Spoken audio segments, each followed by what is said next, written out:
From the national newsroom of the Canadian Press, I'm Jason White.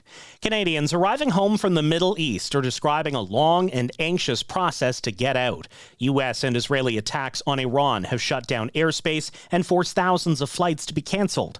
Neil Danix arrived in Toronto this morning and says it was very hard to find any flights out of Dubai. We're very happy to be home. The family's happy to have us back. Everybody was worried. We were worried to get stuck there. We weren't worried for our safety, but more worried that things could change and then maybe it would be a lot harder to get home. He and his wife had to spend the first night of the war in a parking garage underground for shelter, and they heard explosions almost every night. A logistics expert warns the escalating Middle East conflict might soon hit our grocery bills. Fraser Johnson of the Ivey School of Business at Western University says Canada does not get many products from the Gulf region, but the global oil price spike will put pressure on freight shipping rates, hitting fresh food first. Because of the short shelf life, because of the immediacy of it, I think that consumers will probably see a faster impact at the grocery store than they will with some of the other products that they buy. Johnson says it can take weeks or months before higher costs along the supply chain end up raising prices for other goods.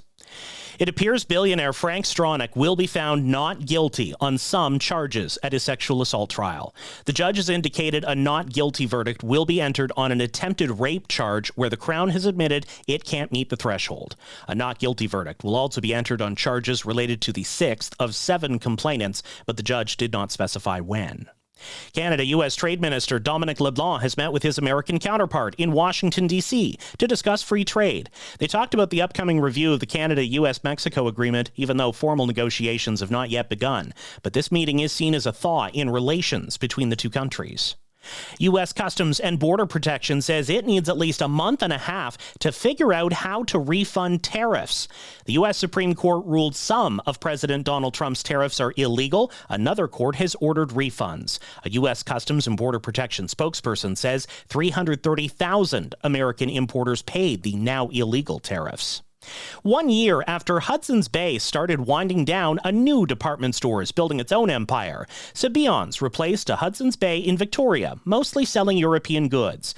Owner Ryan Townsend says customers couldn't get enough in the first few days of it being open. In 4 days, I think it was over 25,000 people went through the store, and we wiped out over half my inventory. So if we would have opened like a week earlier, I would have flatly ran out of inventory day 6. Landlords looking to fill Hudson's Bay's old spaces are getting creative, with some of them turning to a chain of bowling alleys. This is the Canadian Press.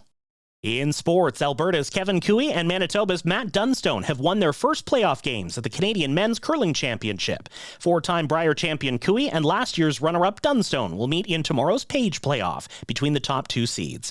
Brad Gushu of Newfoundland and Labrador will face Ontario's Jaden King. The Edmonton Oilers will be without Matthias Janmark for the rest of the season. Head coach Chris Knobloch says the 33-year-old forward has had surgery for an undisclosed injury and won't play again in the 2025-26 campaign, including playoffs. But the team expects Janmark will be ready for training camp next season. Tonight's NHL action has the Vancouver Canucks visiting Chicago. The Edmonton Oilers host Carolina, and the Montreal Canadiens visit Anaheim. Canada's Victoria Mboko is on to the 3rd round of the Indian Wells tournament. The 19-year-old from Toronto defeated Australia's Kimberly Burrell. Mboko had 7 aces to 5 double faults and broke on 5 of her 7 chances. From the Canadian Press, I'm Jason White.